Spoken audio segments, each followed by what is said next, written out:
So this is the Vågtrumma, or it just translated it's Swedish for wave drum, which I felt was a good enough name considering it's supposed to make the sounds of waves. We're a very coastal society, and our gods that we worship, or our culture's gods that we worship, not actually yet, but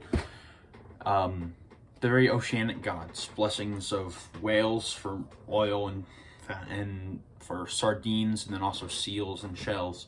So a very oceanic civilization. So we figured that making an instrument that sounds like the waves is a good way to go back to that religious foundation. So speaking of foundations, how do you make one of these?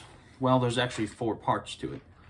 Or yeah, there's 4 parts to it. One is the foundation. So you need something sturdy, tall, and hollow for this. Now I used just a cardboard tube used for storing art because, as you can see, I have one.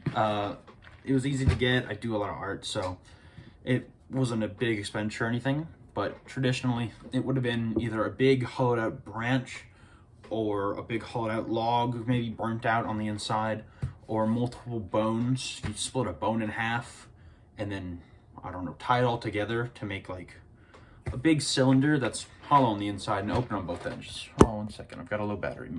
There we go. Now, I used a cardboard tube for the sake of simplicity, but anything long and hollow, whether you create it or not, will work. Ceramics could be used, but it's a bit heavy, and considering you play it like this, your arms might get a little tired, but be a good workout. The next piece is the leather coating, or the leather outsides for it. So traditionally the scraps of leather were used to create it. Anything that was left over from other hunts was simply stitched together, which is the kind of style that I was going for.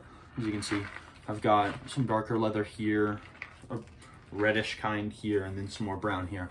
But that would be for elk or deer that they hunted, and anything left over, the small strips and whatnot, things that aren't big enough to use for boots, would just go towards one of these.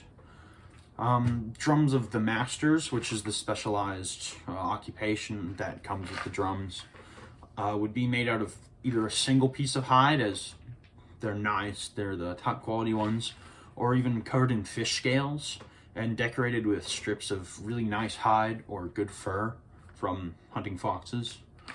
Something to make it just stand out amongst a whole bunch of these.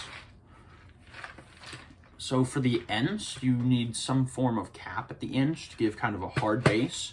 So you could definitely fill this with clay, make a ceramic base, because this will not be opening. As you can see, I just have mine stitched together there with some string very tightly on so it won't come off. But it needs to be a hard base. That way you can hit it and it's really hard. Now for the other end, it traditionally also won't open, but for ease of access, I made mine openable. You'll have a piece of stretched hide or leather, stretched and then banded down. And that way it's a bit of a softer coating that you can tap like a drum. And that when you hit it, you can hear the inside materials kind of rumbling about, and it makes a very interesting sound. So yeah, usually they're filled though. Filled and sealed, so once the filling's in there, it stays in there. So for the filling, wooden beads of all sizes would have been used. I have some of these beads.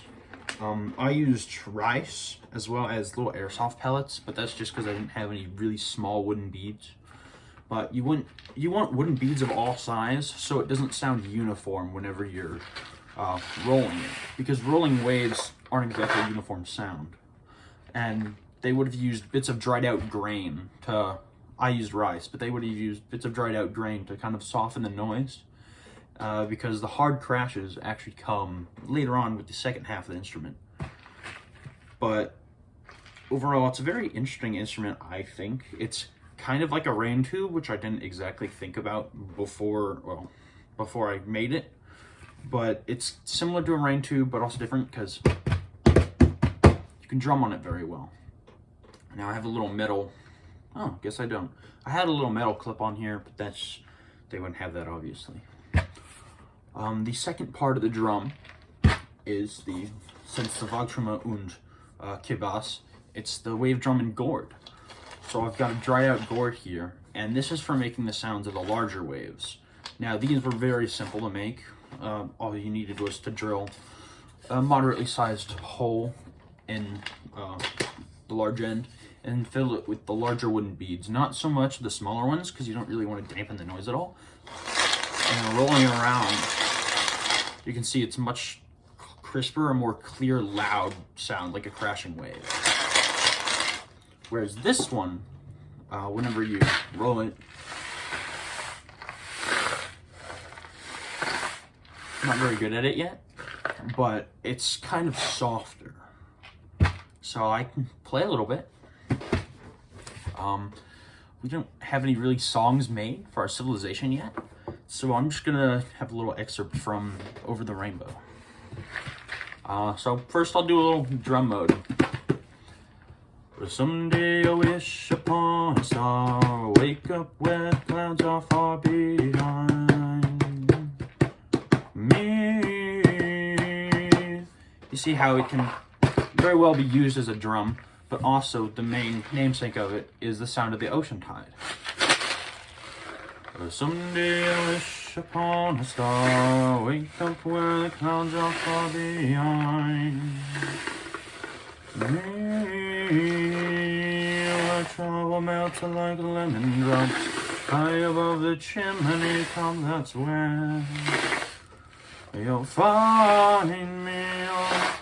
So, as you can hear, it's not really like the main instrument, but it would definitely be a good kind of background noise. So it's not the star of the show, but when combined with the drums and the larger ones, it's I can't play it on myself because I only have two hands, but it's like a percussionistic array and it sounds really nice.